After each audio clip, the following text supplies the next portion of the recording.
করেছি 2016-এ আমি এসে প্রবাবলি বৈশাখ মাসে অনুযায়ী আমাদের এই ক্লাবটা আমার বাড়ির ছাদে শুরু হয়েছিল 37 জনকে নিয়ে।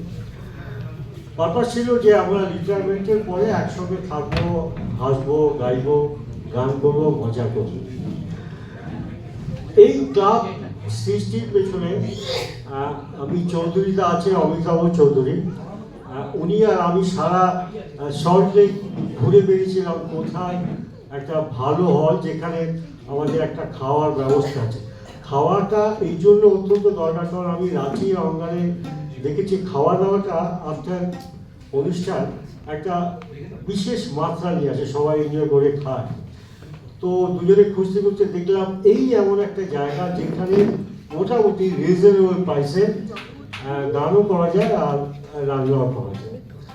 আর এই ক্লাবের সূত্রপাতে আমি পিকে বসুকে অনেক ধন্যবাদ দেবো, কারণ ও একটা সেই সময় একটা রেজিস্টার দিয়েছিল। সেই রেজিস্টারটা এখনও আছে, কারণ প্রতি বছরে এক পাতা করে ইউজ হয়। কারণ আমাদের যত সদস্য আছে কারা কারা চাঁদা দেবেন তাদের হিসেব রাখার জন্য। এই হচ্ছে আমাদের ক্লাবের সৃষ্টি। হঠাৎ কোথায় পড়তে পড়তে জানি না কে কোথায় পড়েছি বা কে লিখেছে, একটা পাথরের মূর্তি ছিল। সেই পাথরের মূর্তিকে এক শিল্পী যাই হোক খোদাই খোদাই করে করে একটা সুন্দর মূর্তি বানিয়েছিল। তখন সবাই বললো শিল্পীকে, বাহ কি সুন্দর আপনি মূর্তিটা বানিয়েছেন। তো শিল্পী বলল, আমি কিছুই করিনি, ও মূর্তিটা তো ওই পাথরের ভেতরেই ছিল, আমি খালি আবর্জনা সরিয়েছি। সেই শিল্পী হচ্ছে আমাদের অঙ্গানের শিল্পী। 10 বছর ধরে যে কঠিন পরিশ্রম এবং আমাদের মাধ্যমে আমরা এগিয়ে চলেছি। আমি I salute to all the members of the অঙ্গান। বিশেষ করে আমাদের এই 10 বছরের গানের যেটা বলবো কি বলবো কোয়ালিটি অনেক ইমপ্রুভ করেছে। আমি খালি দুটো জিনিস বলতে চাই, যে কিছু প্রতিভা প্রত্যেকটা লোকের মধ্যে থাকে এবং আমরা সত্যি successful. We are giving this platform to expose that hidden talent. আমাদের এখানে বেশ কিছু লোক ভালো লেখে, ভালো কবিতা লেখে, তাদের কবিতা আছে, কবিতা এবং দেশে বা মানে অন্য জায়গায় মানে পাবলিশও হয়েছে আর কি। এই হিডেন ট্যালেন্টটা ওদের জানা ছিল না, এবং সত্যি প্রতি বছর প্রতিদিন আমি অনলাইনে দেখি যে কেউ না কিছু কেউ কবিতা লিখে, মানে তারা বলে যে we get oxygen from this club. এই ব্যাপারে আমি এখানে একজন বসে আছেন পাপিয়া ঘোষ বলে। আমি একদিন ওই সুব্রত সিনহা আর শিখা সিনহা ওদের বাড়িতে বসেছিলাম, তো উনি এসেছিলেন, উনি এসে এখানে বসে আছেন, বললো যে বাংলা একটা কবিতা দেন। আমি কবিতা বুঝি না কিছু, তো দেখে বড় হলো আর কি, ঠিক আছে কারণ তুমি লেখো না কেন?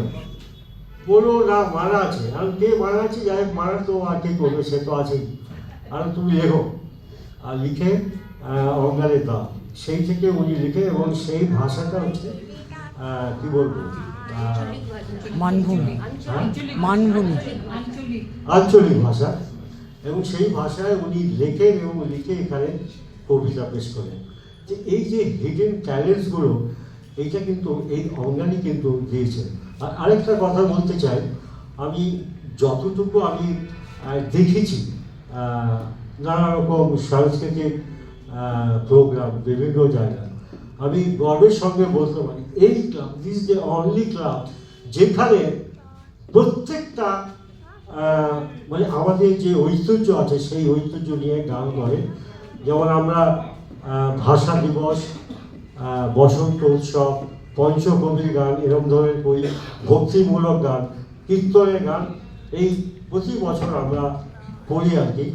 তো একই প্ল্যাটফর্মে আমি অন্তত কোথাও দেখিনি, আপনারা দেখতে পাই যে সমস্ত কিছু বাংলার, যার জন্য যে সমস্ত জিনিসের আমরা গর্বিত, তারা এইখানে আমরা প্রকাশ করি। আর এটা তো ভালো জিনিস বললাম, খারাপ জিনিসও নেই, খারাপ জিনিসও হয়েছে, কিছু কিছু কিছু দুর্ঘটনা অঘটন তো ঘটেই থাকে একটা, আর বাঙালিদের ক্লাব তো ওতে কিছু ঘটনা থাকেই আর কি। তবুও যখনই কোনো প্রবলেম হয়েছে আমি সবার কাছে হাত জোর করে ক্ষমা চেয়েছি, সে কী হোক না হোক। অনেক বন্ধু বলছে তোর দেখছি কোনো দোষই নেই, তুই ক্ষমা চাওয়ার কী আছে।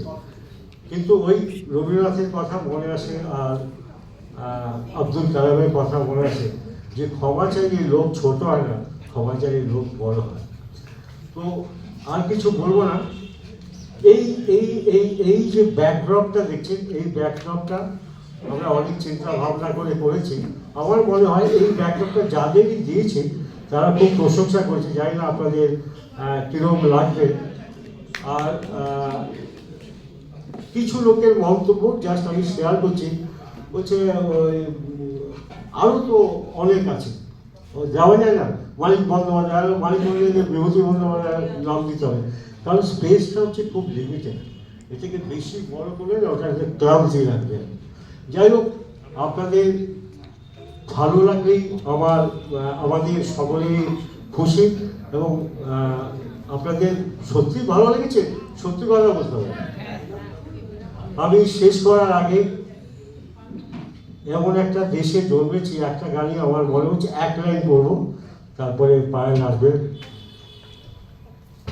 এই এই জিনিসটা স্যার, আমি একটা কথা শুধু বলবো, আপনার কন্ট্রিবিউশন, আপনি যে অনেক কথা বলেছেন, একটা কথা বলে শুধু সংজ্ঞানে।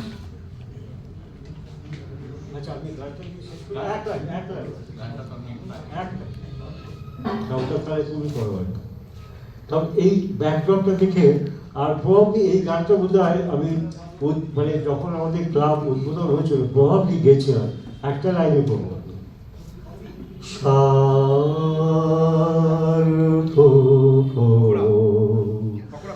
জনম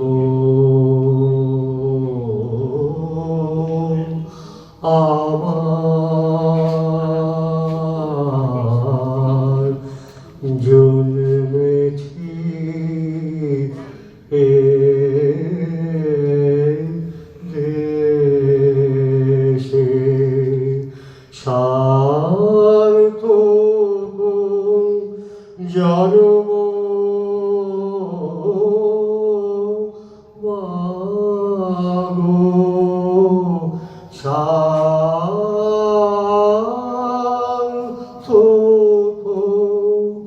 জন্ম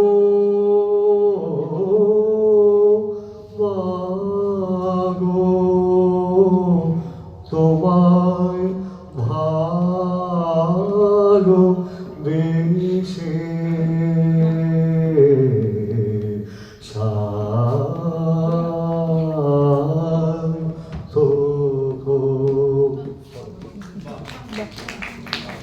আমি শুধু একটা কথাই বলবো দেবনাথ স্যার সম্পর্কে।